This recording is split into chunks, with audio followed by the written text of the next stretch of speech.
Salut à tous, bienvenue dans votre émission Les Toqués du Foot. On est ensemble pendant 26 minutes, vous le savez, sur les antennes de DC TV. Le concept, c'est toujours autour de l'apéro, ici au complexe, chaque semaine, ou presque, avec mes amis les Toqués, on va vous parler de foot.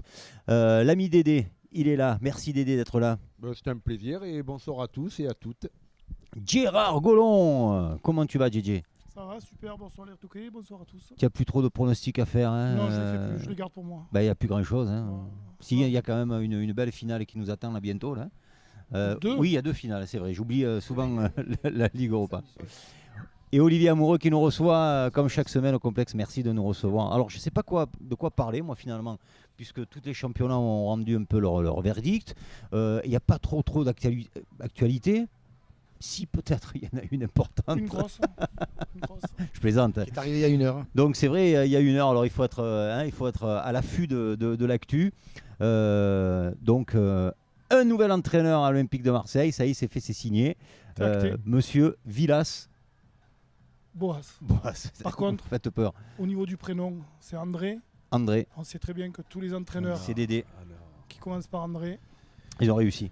Oui, j'attends de voir. Bon alors, Toujours ça s'est fait vite, quoi. J'ai l'impression que Garcia Garcia me dit que c'était déjà acté depuis quelques Mais semaines. Garcia, Travaillé depuis pas mal de temps, il n'a quand pas même, encore fait ses valises, quoi. Il est encore en train de terminer de boucler sa valise. L'autre arrive. Mais c'est un peu ça la cruauté du football, quoi. C'est-à-dire que souvent, tu t'aperçois qu'il y a des choses qui se font en coulisses et que tu n'es pas forcément informé en temps et en heure. Et que si un président aujourd'hui a envie de te remercier, je veux dire, il n'attend pas non plus 3-4 mois. Hein. Ça veut dire qu'il y a 15 années jours en arrière ou les 3 dernières semaines, il avait déjà fait son marché. Et que c'était déjà à mon avis acté parce qu'il n'a pas téléphoné à Villaboas hier soir pour lui dire est-ce que tu es capable de venir relever le défi de l'Olympique de Marseille, hein. Je pense que ça doit faire quelques semaines qu'il est sur les regardez ça. semaines qu'il est sur les tablettes de l'Olympique de Marseille. Regardez comme on est bien reçu quand même ici au complexe. Hein. Des petites merci, verrines, Wilson. tapenades. Oh là là, ça c'est bon. Ce qu'on peut dire aussi, c'est que cet entraîneur était totalement oublié. Ça fait 16 mois ou 18 mois qu'il est plus sur. Il n'a plus aucun club sur les tablettes. 41 ans, jeune, hein. Jeune, mais surtout, personne ne l'avait pronostiqué. Donc, ben non, parce que évident. nous, dans la dernière émission, on parlait de Laurent Blanc, on parlait de Benitez, Gabi, on parlait de Heinz. on a émis Après, à mon avis, ils ont commencé à sortir des sentiers battus. Ils ont parlé de. Les pistes. Exactement, ils n'allaient pas parler de Villabois s'ils savaient déjà qu'il était déjà quasiment au stade. Le parcours de cet entraîneur, on a un peu regardé quand même au dernier moment, parce qu'on travaille dans les Toqués du foot. Hein. Ouais, tu nous fais des interros surtout. Tu nous donnes les sujets à la fin. Alors, il a quand même un beau parcours. Non, il a un parcours même s'il était à Shanghai. Non, il a un parcours d'entraîneur de football où à un moment il a flambé. Un moment, pour différentes raisons, malheureusement, il n'a pas eu les résultats escomptés pour les clubs dans lesquels ils étaient. À Chelsea, la preuve, à Chelsea, ça n'a pas été, puisqu'il a été remercié. Oui, la preuve, il est parti entraîner chez les Chinois. Donc, à un moment, quand les entraîneurs s'expatrient, surtout en Chine, c'est qu'on n'arrive plus à trouver un club européen. Tu es en train de me dire que n'importe qui peut entraîner en Chine. Non, André, il a deux problèmes. Non, je suis en train de dire que la Chine est en train de monter dans le football mondial. Ouais. Quand ils auront fait une bonne formation, peut-être dans 3 à 5 ans, ils vont être hyper compétitifs. Mais le football européen, il faut reconnaître que c'est... Là, pour l'instant, les Chinois, ils nous récupèrent quand même tout ce qu'on ne veut plus ici. Oui, mais tous les anciens. Il n'y a pas de lisibilité non plus. Il faut savoir qu'il y a quand même le football chinois et le football quand même américain. Hein. Enfin, Américain, voilà. Les Américains, je veux dire, aux États-Unis, tu t'aperçois que. L'Arabie Saoudite aussi. On a déjà vu quand même à la dernière Coupe du Monde que. Oui, il y a beaucoup de joueurs qui partent en Arabie Saoudite aussi, de plus en plus. Non, mais je dis que simplement, en fait, ces pays qui émergent dans le football, comme tu dis, il va leur falloir peut-être 4-5 ans, voire peut-être même 10 ans de prendre d'abord des entraîneurs européens, parce que c'est pas chez eux qu'ils les trouveront, déjà et d'une. Donc de prendre la formation européenne pour pouvoir, on va dire, s'initier dans ce nouveau métier.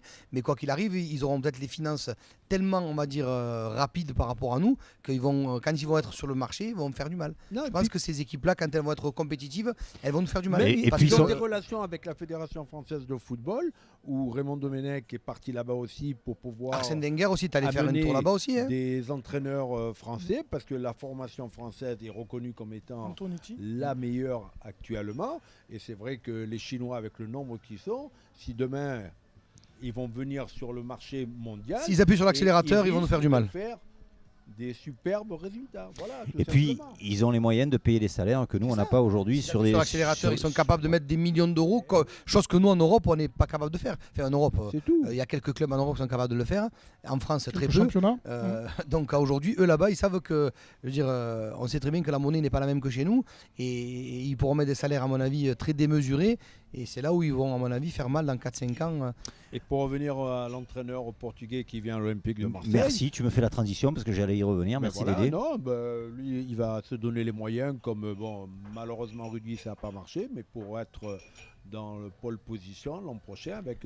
Alors, pour se donner les moyens, justement, Carvalho a signé. Il viendrait accompagné de Carvalho. Il vient avec Carvalho parce que Carvalho connaît le championnat, il a fait 2 ans à Monaco. Carvalho. Portugais aussi.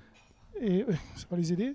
L'avantage, c'est que Villas-Boas parle français, anglais, portugais, espagnol, donc ça va être une intégration rapide. Olas a lancé un peu la mode des duos, finalement. On a l'impression que de plus en plus. Oui, mais je pense que Olas, il n'a rien lancé du tout parce que, encore une fois, le syndicat français des entraîneurs veut qu'il y ait un staff au sein des équipes et il n'y a que les entraîneurs étrangers qui arrivent avec leur staff. Nous, on arriverait avec un staff, les présidents de club, ils vont dire non, on veut l'entraîneur, tout simplement. Donc à un moment, il faut aussi qu'il y ait une certaine coordination. Ça dépend ce que tu demandes. Surtout une cohésion. Parce que c'est pas logique. On se plaint de ne pas avoir des entraîneurs français sur les bancs français, mais si derrière tu leur coupes l'herbe sur les pieds en leur disant on te veut toi mais pas ton staff, c'est compliqué. Sachant qu'un entraîneur va toujours. Deschamps venait avec Deschamps en 2010 à Marseille, il arrive avec son staff. Mais non, mais attends, l'année où ça veut dire quoi, 2 personnes ou ça veut dire toute une équipe? Parce que le staff maintenant c'est pratiquement 11 personnes. C'est toute une équipe. Il y a le kiné, il y a le docteur, il y a l'analyste. On n'en parle pas. Mais dans le staff, il parle déjà au moins de l'entraîneur et son adjoint. Tu parles de physio, Griezmann qui devrait signer au Barça, n'arrive pas tout seul, il vient avec son physio. Oui, mais ça c'est un joueur, ça c'est pas un entraîneur. Mais l'époque où Rambla fait une très belle saison avec le Paris Saint-Germain, il faut savoir que c'était quand même Jean-Louis Gasset qui était derrière. Qui est toujours un très bon binôme. Et la preuve, on l'a très bien vu que Gasset a fait du très bon travail avec Saint-Etienne. Donc on a des bons entraîneurs français et des bons binômes aussi. Chaque fois, on essaie de faire passer ça en paritaire et chaque fois, on est devant un mur.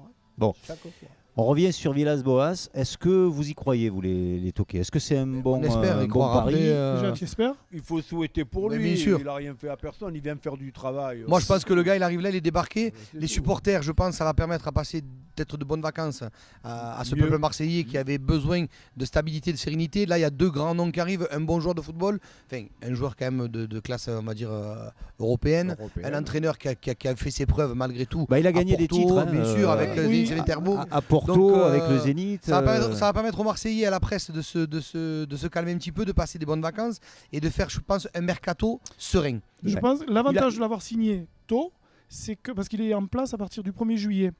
450 000 par mois. Oui, il a. Qui, Carvalho? Il a baissé, ouais. Villas-Boas. Il a baissé parce que Carvalho arrive. Ah, d'accord. Oui, je disais, ce qui va lui permettre de travailler déjà pour les futurs recrutements. Je pense que même s'il est en place le 1er, ça doit déjà commencer à travailler. Il a déjà dûu poser, à mon avis, ses banderilles pour les joueurs qu'il a envie de faire venir à l'Olympique de Marseille. Déjà, on sent que Zubizarreta a enfin pu s'exprimer parce que pour avoir l'impression. Oui, mais il y a des points incompréhensibles avant. Je veux dire qu'on fait venir cette personne pour qu'il s'occupe du club. Et à aucun moment on l'a vu prendre des positions. Il a dû souffrir, le garçon. À quoi il sert, quoi. Il a dû se demander à quoi il servait. Parce que d'avoir un nom de footballeur magnifique quand il jouait, mais pour le reste, s'il intervient. Il va falloir qu'il fasse ses preuves maintenant. Voilà. Mais je pense qu'il avait un peu les menottes et les mains liées. Il n'a pas eu peut-être l'occasion de faire ce qu'il voulait. Il aura mis 2 ans pour se mettre en place. Là, après, peut-être qu'il a jaugé le terrain, peut-être qu'il s'est un petit peu imprégné de tout ce qui se faisait à l'OM. Parce que l'OM, c'est quand même pas un club comme tous les autres. Donc peut-être qu'il a peut-être pris un petit peu le temps de s'imprégner de la mentalité, des supporters, de tout ce qui se passait. Il faut savoir qu'aujourd'hui, le président, il a quand même apparemment racheté le stade. Il faut savoir que Marcourt, on dit Marcourt, mais je pense que heureusement qu'il est à l'OM actuellement. Oui, parce qu'il a quand même investi investi dans l'immobilier, il a quand même acheté d'énormes. Oui, parce que il a pris d'énormes parts dans des. Il a compris comme dans beaucoup des sociétés en que France, exactement. Il fallait des recettes Exactement. autres Donc que en fait, il est venu la investir à vente de l'OM, mais joueurs en ou la chaîne. investir à l'OM, il a mis dans l'immobilier. Le stade va appartenir maintenant, on va dire, au président, chose qui n'était pas. Mais donc, il a compris qu'il fallait enrichir le club exactement. pour pouvoir. Donc je dis moi au début je l'ai un petit peu sportivement. critiqué parce qu'on ne le voyait pas, mais peut-être qu'il a fait un travail dans l'ombre et peut-être pour faire le champion de projet qu'il a annoncé trop rapidement, Hérault. Peut-être qu'il va falloir peut-être 2-3 ans qu'ils mettent en place, qu'ils mettent, on va dire, les structures, les bases, financièrement, exactement. Et on peut dire que Macourt, à mon avis, c'est un petit peu l'homme de la situation financièrement. Parce que si tu regardes bien, il est vraiment tombé dans un club. Bon, c'est vrai, on dit il est sain, il est pas sain, mais il y a déjà un stade, il y a déjà un potentiel, il y a une envie, il y a un public. Il y a des internationaux, il y a des joueurs. Exactement. On Donc il n'y a rien pour que ça démarre. Eh oui. C'est pas rien quand même. Hein, il faut allumer la mèche maintenant. Donc ça va être la guerre un peu entre les Portugais et les Brésiliens alors, l'année prochaine. Déjà, ils vont pouvoir s'insulter, ils parlent la même langue déjà. Ouais, il faut déjà que les directions imposent une règle interne, stricte, et que personne ne déroge. Et malheureusement, trop souvent, les patrons, il n'y en a qu'un qui avait pu le faire à Marseille, c'est Bernard Tapie, imposaient quelque chose. Et il fallait s'y tenir. Donc voilà, s'il n'y a pas cette règle, c'est difficile pour que les joueurs comprennent que même s'ils sont internationaux, règle, ils font partie tous d'un ensemble, club, ils font tout, partie voilà. d'une étiquette, c'est sûr. Et il n'y a pas de dérogation à avoir. C'est sûr. Bon, ben, les toqués, on va parler de la suite maintenant parce que bon, ben, l'entraîneur est là, mais il y a un gros chantier quand même à venir. Là, le premier, il y a plein de joueurs qui vont. débroussailler. C'est exactement ça. Avant de faire venir, grosses, déjà, il faut épurer. Des gros salaires. Et alors, comment faire avec tous ces joueurs qui veulent rester, qui veulent plus partir, qui ne peuvent pas partir, qui on a le cas Thauvin par exemple, Thauvin qui aimerait bien partir jouer la Ligue des Champions ailleurs, mais il y a pour Alors, l'instant. Je ne sais pas qui c'est qui était au stade. Moi j'ai eu des échos d'un gars du club des supporters 84 des Ultras qui fait depuis 84 qui est là-bas. Il disait Mandanda partira pas. Mandanda n'a pas joué. Donc, on va parler des gardiens après. Mandanda n'a pas joué, donc il n'a pas fait son adieu au Stade de Rome. S'il avait dû partir, il aurait fait son match d'adieu au Stade de Rome, ce qui est logique. Il aurait fait ça dans les matchs contre Montpellier. Par contre, Gustavo, il se pose la question des supporters. Il est resté très longtemps à la fin du match devant la tribune des supporters, en les saluant avec la main sur le cœur, en restant essayer de communier avec ce supporter-là. Et ils ont comme l'impression que Gustavo a fait un adieu au Stade de Rome. Par contre, Thauvin, dans ses déclarations d'avant-match, exactement, il était moins sûr de partir. Donc, Gustavo, il est sur le départ. Et Thauvin n'a pas fait un adieu, on va dire, il a pleuré quand il est sorti. Au Moyen-Orient. Mais il n'a pas fait un adieu comme il aurait dû faire Gustavo. si toutefois il devait C'est pour ça partir. que je te parlais tout à l'heure. Donc, Est-ce qu'il lui reste un temps de contrat? Il lui reste 2 ans, je crois, à Thauvin. Donc c'est pour cela que je te dis, il aurait pu se permettre de faire des adieux au Vélodrome. Thauvin, il ne l'a pas fait. Alors il parle de Mandanda qui resterait, Thauvin resterait. Je pense que Strootman resterait, mais Gustavo, on était persuadé qu'il reste. Mais à un moment, c'est pareil ce que je disais tout à l'heure pour la règle. Il a un contrat de 3 ans, par exemple, Thauvin. Il lui reste 2 ans. Le patron, t'es pas content? Tu démissionnes, tu pars une main devant, une main derrière. Il faut arrêter chaque fois ou tu te fais racheter ton contrat par le club qui vient te chercher. Quelque part, à un moment, il faut arrêter les joueurs. Bien sûr. Même non, mais tu as raison. C'est comme dans la vie de tous les jours. Hein. C'est comme un employé qui a un CDI. Aujourd'hui, il veut partir. Il pose ses valises, il dit je démissionne et je m'en vais. Quoi. Alors, dernière nouvelle, Leverkusen. Pour Thauvin. Ouais. Qui jouerait la Ligue des Champions, justement. Et ce serait le seul club qui se serait positionné où il pourrait jouer la Ligue des Champions. C'est pas énorme et ça le contrarie un peu. Quand le problème, c'est que Thauvin, quand il est parti, il est allé à Newcastle. Tu sais, Newcastle-Leverkusen, c'est à peu près le même calibre dans leur championnat. Et ça lui a pas réussi. Et ça il leur faut savoir refroidit quand quand même que c'est un jeune joueur. Il a été propulsé devant de la scène grâce à, on va dire, il est champion du monde, donc c'est une chance aussi pour lui. Mais comme tu dis, il a été fébrile dans les championnats étrangers. Étant donné que sa famille est ici, sa copine aura du mal, à mon avis, à quitter le cocon familial du fait qu'elle se trouve sur la Côte d'Azur et qu'elle transite entre Nice et Monaco. Je pense qu'il y a aussi ce côté-là. Et comme il dit Dédé, il reste 2 ans de contrat. Si tu avais 4-5 clubs qui jouent l'Europe, qui te fassent les yeux doux, tu te dis, bon, tu peux te permettre. Mais là, quand tu n'as qu'un club comme Leverkusen, c'est plus le Bayern, c'est plus le Barça.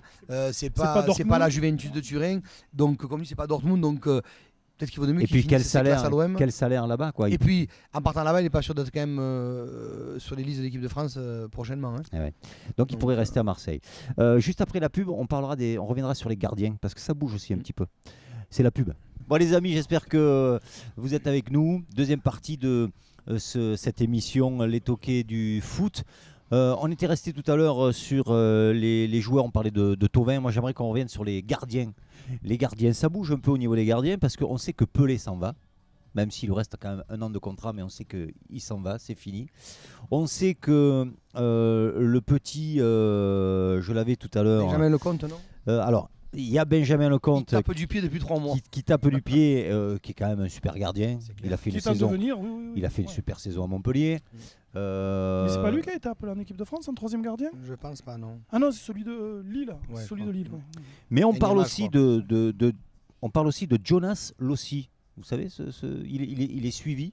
Ce petit gardien, il vient d'Angleterre. Huddersfield, comment on dit Huddersfield, voilà. On parle aussi de Mendy, de Reims, qui a fait quand même une super saison à Reims aussi. Qu'est-ce que vous en pensez quand on sait que Mandanda a déclaré « Je ne partirai pas sur cette saison ratée ». Il a dit hein, « Je veux laisser une bonne impression au stade de Vélodrome ». Est-ce que c'est raisonnable? Il faut qu'il se remette au travail. Et puis, après sa blessure peu cher, on peut comprendre qu'il ait eu un moment de difficulté à revenir au haut niveau, puisqu'on sait que c'était quand même le haut niveau. Mais en ayant pris du poids et en n'ayant pas pu, on va dire, honorer la saison qu'il vient de faire, ça va être compliqué d'être titulaire. Parce que je pense que les Marseillais, même s'il adore, même s'il aime, ils attendent quand même un peu mieux. Et il ne faudrait pas qu'il démarre la saison avec une ou deux bourdes. Et je pense que s'il démarre la saison avec une ou deux bourdes ou qu'il n'est pas revenu parce qu'il lui reste 2 mois pour être au top, hein, c'est pas facile. Parce que dans son comportement, je l'ai trouvé aussi un peu moins concerné, moi, maintenant, cette année. Dans le comportement. Des fois après, quand à rigoler après une défaite. Après, quand physiquement t'es pas bien, est-ce que derrière t'as les éléments pour pouvoir avoir la tête sur les épaules et être. Puis est-ce qu'on lui annonce pas aussi que c'est peut-être sa dernière saison aussi? Moi je pense que s'il reste, ça serait logique. Après, s'il y a un nouveau gardien comme le petit Lecomte, j'aimerais que. Moi je pense que c'est la devenir. Quelle stratégie? Tu le mets en numéro 1? Tu le mets en numéro 1? Non, Lecomte numéro 1 et Mandanda numéro 2. Est-ce que Mandanda voudra être numéro 2? Voilà, la question est là. Est-ce que Mandanda voudrait être numéro 2? Parce que si un Benjamin Lecomte vient à Marseille, c'est pour être numéro 1. Je comprends. Il ne restera pas numéro 2. Exactement, on est bien d'accord. Il y a Amadou Dia, le petit Amadou Dia, qui sort du centre de formation numéro 3. et qui devrait signer son contrat pro à l'OM et passer directement gardien numéro 3. Mais par contre, ça serait une belle reconversion pour moi. Hein. Après, je ne suis pas dans les tablettes de Mandanda, il fait ce qu'il veut, c'est son agent, c'est lui-même. Mais s'il veut préparer une reconversion, il pourrait se positionner en numéro 2, jouer la Coupe de la Ligue, jouer la Coupe de France, éventuellement quelques matchs de temps en temps en D1 si besoin est, mais qui peuvent préparer sa reconversion d'entraîneur des gardiens. Parce qu'aujourd'hui, il peut largement, on va dire, être entraîneur des gardiens dans 2-3 ans à l'Olympique de Marseille. Hein. Moi, c'est un peu comme ça que je l'avais pensé. Voilà. Mais après, est-ce qu'il est capable de garder, puisqu'aujourd'hui, il a quand même le statut de numéro 2 en équipe de France, et de passer de numéro 2. Il est plus. Non, mais il est plus. Oui, maintenant. Après, ça veut dire que derrière, s'il se met position numéro 2, il écarterait l'équipe de France. C'est tout à son honneur aussi de ne pas vouloir finir sur un. Ouais, c'est un professionnel, c'est un bon professionnel. Mais ils sont venus le rechercher, ils l'ont sorti quand même de l'Angleterre où ça allait pas du tout. Donc il a peut-être aussi un challenge il a peut-être aussi une certaine. Faut qu'il renvoie l'ascenseur. Ouais, et puis il a une certaine mentalité qui fait qu'il a envie de rendre à l'OM ce que l'OM lui a donné, quoi. Dédé Mandanda, on l'a vu peiner quand même cette année. Moi, par rapport après sa blessure, j'ai eu du mal à comprendre qu'il n'a pas fait le maximum pour perdre autant de poids qu'il a pris. Parce que c'était un joueur excellent avant sa blessure. Et c'est vrai qu'après, je crois que son poids l'a handicapé et n'a pas fait les performances il n'a pas été décisif comme on attendait, voilà, comme il était au préalable. Il était de lassitude. Bon, maintenant, la balle est dans son camp. Hein. S'il se donne les moyens, c'est comme tout. Elle n'est pas que dans son camp. Elle est sur les décideurs aussi. Non, mais les décideurs. Il y a un nouvel entraîneur qui arrive. Ouais, un entraîneur qui va faire jouer un joueur, comme je le dis souvent, il fait jouer ce joueur en espérant que lui va gagner à travers les joueurs. Donc, s'il fait les meilleurs du moment. Donc, à l'entraînement, il verra s'il est capable et apte à jouer dès le mois d'août. S'il est capable de refaire les prouesses qu'il faisait quand il était avant sa blessure, il va le faire jouer. Voilà, tout simplement. D'accord. Moi, j'aimerais bien Lecomte à Marseille. Moi aussi, ouais. Surtout que quand tu as un joueur fait notre marché en Ligue 1 pour une fois. Ça va pas être un gardien très très cher, à mon avis. Ouais. Surtout les gardiens. Il a envie. Il a envie, donc. Les gardiens ou un autre joueur dans un effectif d'un championnat de L1, il faut 20 voire 25 joueurs. Et c'est vrai que c'est difficile à gérer pour l'entraîneur, mais il a besoin d'un effectif conséquent. Élargi. Tout peut arriver. Donc que ce soit pour Mandanda, le latéral droit ou le centre avant, il faut du monde. Hein. Il faut du monde. Il faut du monde, à un moment il faut trancher. Si on parlait de l'attaque, Balotelli qui finit la saison comme un abruti. Ouais. Oui, je sais que tu l'aimes bien. Mais il a fait n'importe quoi sur le dernier match. Maître Collat, roue libre. Moi, il m'a fait- roue libre total. Maître Collat, Moi, il m'a je fait Maître mourir Collat, de je rire. vous en prie. Non, mais- Tenez-vous bien, hein, n'utilisez pas des qualificatifs hein. Disproportionné. Voilà. Tu vois, il est arrivé à son maximum, donc tu peux. Non, mais il c'est rentre, compliqué il de fait le faire 2 signer une attentats. deuxième saison. Le premier, on lui dit rien. Le deuxième, il prend un rouge. Il avait fait ça contre Nantes aussi, où il s'en sort limite aussi. Raisonnablement, Balotelli, il aimerait partir du côté de Naples. C'est son premier choix pour jouer la Ligue des Champions. Naples ne fait pas trop l'appel de phare. Non plus. Il dit que son deuxième choix, ça pourrait rester Marseille. Est-ce que raisonnablement, il faut garder ce joueur à Marseille? Mais déjà aujourd'hui, on ne s'est pas positionné sur un futur avant-centre. Donc, dans la mesure où on n'a pas Si on n'a grand-chose, tu le gardes. voilà. Après, tout dépend comment la direction du club et comment le nouvel entraîneur va faire son mercato. Si derrière, il amène dans ses valises 2-3 bons joueurs qui permettent de pallier à l'absence d'un buteur tel que Balotelli qui a marqué 8 buts en 16 matchs, moi je dis pourquoi pas. Mais aujourd'hui, c'est sûr qu'on s'aperçoit que malheureusement, il a quand même pris 15 points à lui tout seul ou une vingtaine de points qu'on n'aurait pas pris s'il n'était pas arrivé on va dire, au moment où on C'est avait qu'il besoin. il a failli prendre autant de cartons rouges que de buts. Après, mais- c'est sûr qu'il a rien dans la cervelle. On le savait très bien. De toute façon, on savait très bien qu'en venant à l'OM, Sur le on dernier connaissait match, son moi, passé. c'est hein. rien du tout. Mais après, de notre côté, je me dis, moi, je pense que l'apport de ce nouvel entraîneur, peut-être que ça peut lui permettre de se stabiliser. Moi, je ne verrai pas Balotelli dans un futur départ. Bien sûr, après, si tu veux. Maintenant, qui va avoir la place de Balotelli? Ça Alors- fait aussi partie des gros salaires, Balotelli. Et il faut Ouais. pouvoir les payer, quoi. Mais je pense qu'il y en a d'autres qui devraient partir avant lui, qui n'ont pas joué cette saison, comme Ubokan, comme Abdenour, et qui font à tous les deux qui font Ça, le c'est les salaire. joueurs qu'on 500 000 traîne euros depuis qui font des le années. salaire. Donc c'est ça. il faut vite que ça s'en aille, quoi, à la limite. Mais ils sont toujours pas en fin de contrat, ces gens-là. Abdenour, je crois que oui. Là. Oui. Il y a Certic aussi qui revient. Il y a Mitroglou qui va pas tarder non plus. Merci d'être passé nous voir, Abdenour. Ubokan aussi. Il a joué le dernier match, Ubokan. Il n'a Ouais. pas fait mauvais match. Non. Non. Il a fait que dans la saison, il n'est pas fatigué. Et il y a 100% de probabilité. Est-ce qu'on peut parler un peu d'Mbappé parce que ça revient un peu. Vous savez devant que de la Mbappé était du côté de Monaco ces derniers jours. Il était au Grand Prix. Hein. Et puis il se serait confié à un joueur espagnol en lui disant moi, j'aimerais jouer. Ah, Fabregas. Il s'est confié à un joueur espagnol. Il n'ira pas jusque-là, Maître Collard. Mais donc il aimerait. Ah, lui, c'est Dupont-Moretti, lui. En disant j'aimerais défendrai. jouer Je vous en Liga, défendrai. j'aimerais jouer au Real de Madrid. Donc il relance un peu Fais le buzz. la polémique. Qu'est-ce que vous en pensez? Il va rester à Paris, ce garçon, vraiment? Il est encore sous contrat. Il est encore contrat, comme on dit les Qataris. Oula, Il est te encore garde, sous contrat, mais aujourd'hui ça veut rien dire d'être sous Ouais, contrat. mais les Qataris, t'as vu, ils lâchent personne. Hein. Ah, c'est Non, faux. le président de Madrid a dit que non, s'il voulait, ils allaient le chercher directement. Donc là, il n'y a rien qui a été acté ni tranché. Quand on sait que Non. Cavani pourrait partir vers l'Atlético, c'est en discussion. Ou au Milan. Ouais.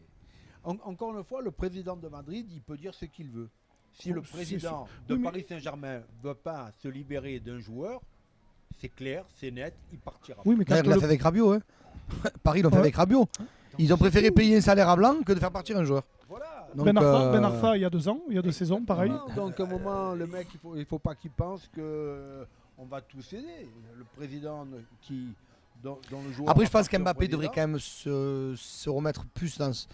Enfin, Dans- pas au travail, mais dans ses rangs, plutôt que de faire des phrases Des comme ça déclats, médiatiques. ouais, tout Parce à qu'il a fait. déjà fait une à la sortie du match. À la Ça fin. fait beaucoup, une par Ça semaine. fait 2 si derrière Non, il mais- commence. Parce qu'il n'y Alors a pas de que- fumée sans feu. Hein. Ça fait Mais parler, lui, ça c'est fait bien. parler les médias. Ouais, hein. Au début, Je pense que la tête a gonflé. Au début, Et là, je rejoins notre très ami jeune. Laurent, qu'on lui fait une petite bise à Laurent qui n'était pas là ce soir. Salut Lolo. Mais qui est en Espagne et qui arrive, peut-être qu'il a des informations, peut-être qu'il a déjà signé, Mbappé, il est à Barcelone.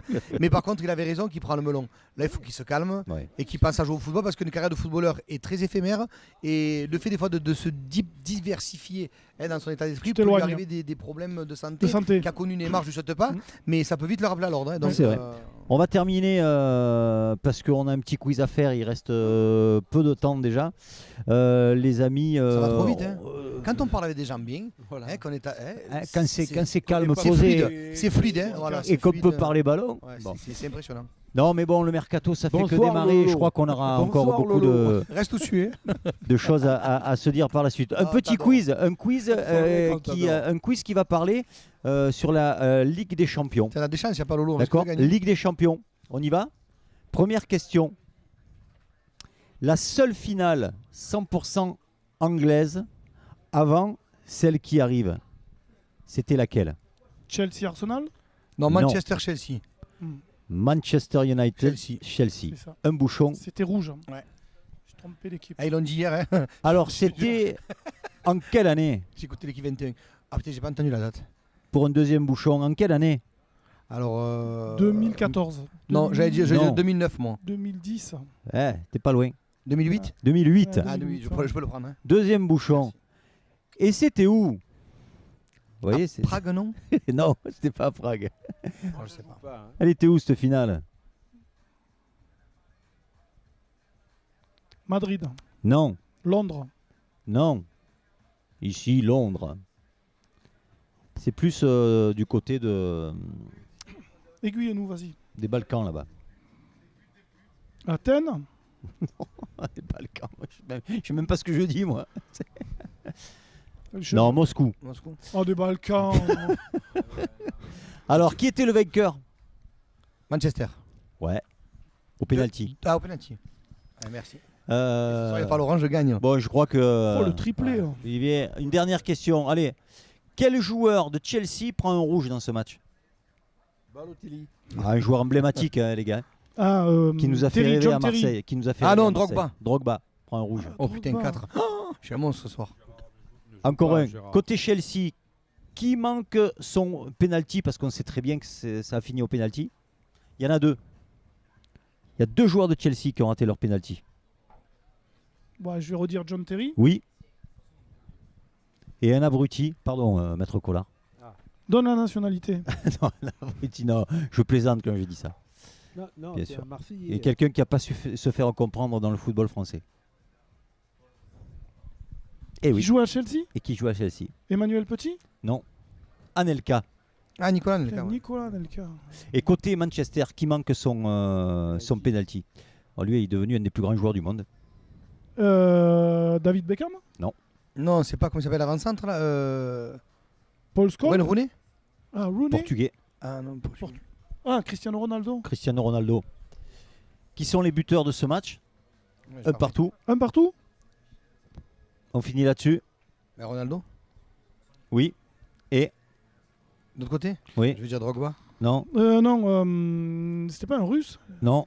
Euh, Ah, c'est un anglais. Balkan. Je pensais à Shevchenko. Non. Lampard. On est Oh. obligé de terminer là-dessus. Je crois qu'on a beaucoup dépassé, mais c'était la dernière au complexe de cette saison. C'est pour ça, regardez, hein, on va faire la fête. J'espère que vous faites pareil chez vous. On se retrouvera la semaine prochaine puisqu'on aura l'occasion de débriefer la finale de la Ligue des Champions et la finale de la Ligue Europa. On vous souhaite une belle semaine et à très bientôt dans les Toquets du foot. Ciao. Bonsoir à tous. Bonsoir. Bonsoir.